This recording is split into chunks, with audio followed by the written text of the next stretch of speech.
I'll tell you the story of my first startup. After working, I have shared in earlier talks as well, but it is worth repeating.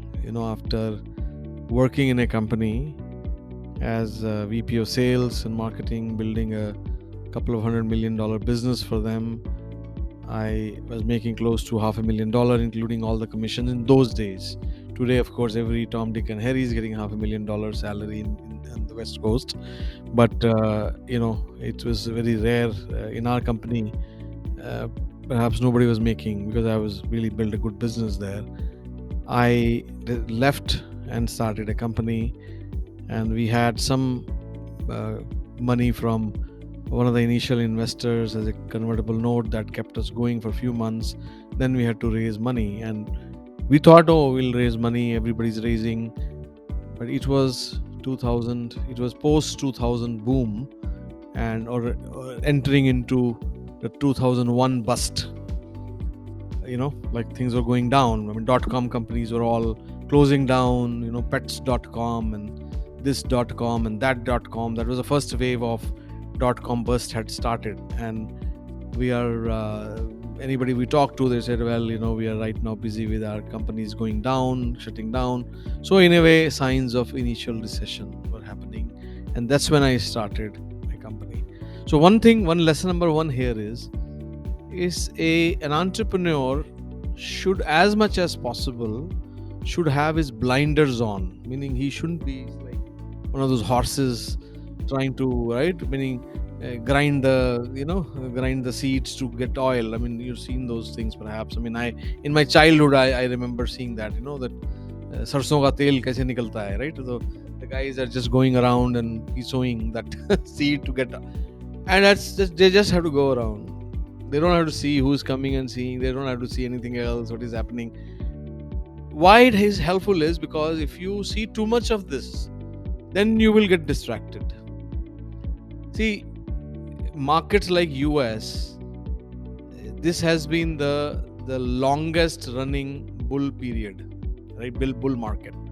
And that is also artificially created thanks to our previous president. But I mean, it is the longest running. Normally, it is like a 5 years of bull run, then followed by recession. I have seen this multiple times. So 2000, we are entering that. I am still starting. I left my lucrative job, started a company, finding it hard to raise money. But at the same time, it means you go back and refine your proposition. You go back, learn from the feedback you get, and it helps you. It helps you build a better product.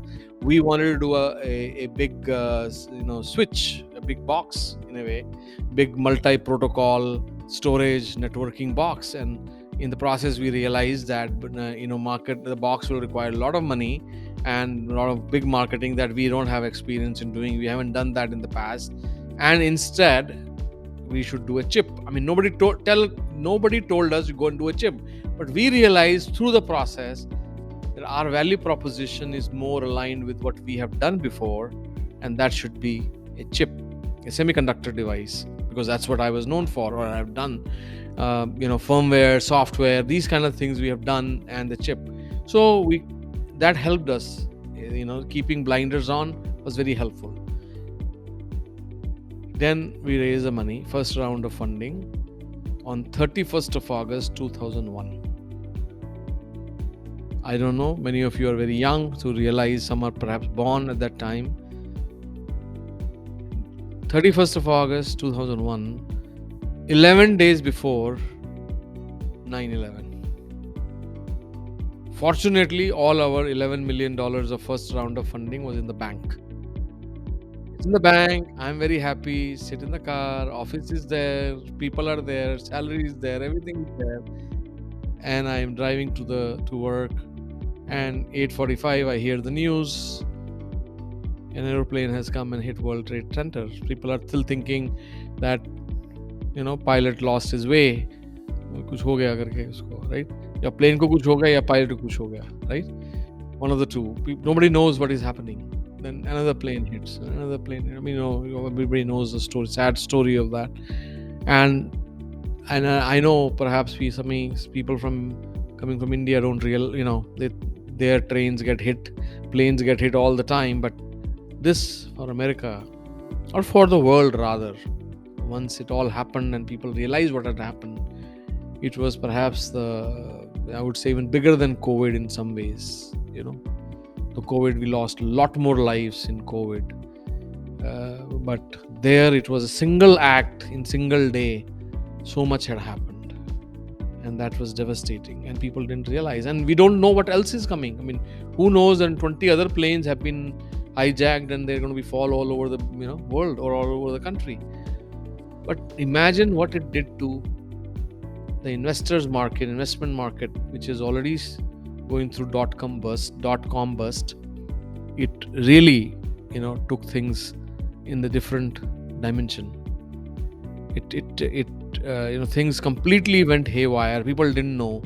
We were supposed to have a first board meeting after 9/11. That was like middle of September. We said, well, let's do it a month later, because we don't know. People said, we don't know what is happening. We don't know what is going to happen.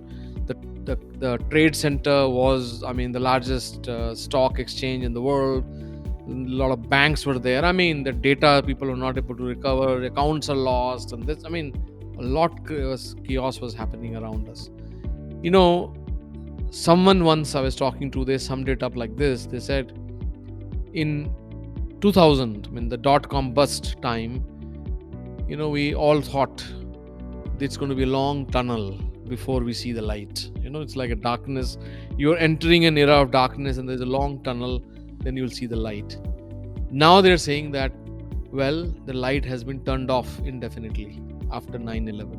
But fortunately, all of us, including some of our board members, had better sanity, and we decided to slow down and change the direction, because the direction we were going in, that was to go with a market that is a future market. We were still kind of in that dot-com, I would say, euphoria, that if in those of you who are networking storage, dot-com was all based on 1 gig Ethernet, 1 gig 1 gig storage and all that, and we were planning a 10 gig.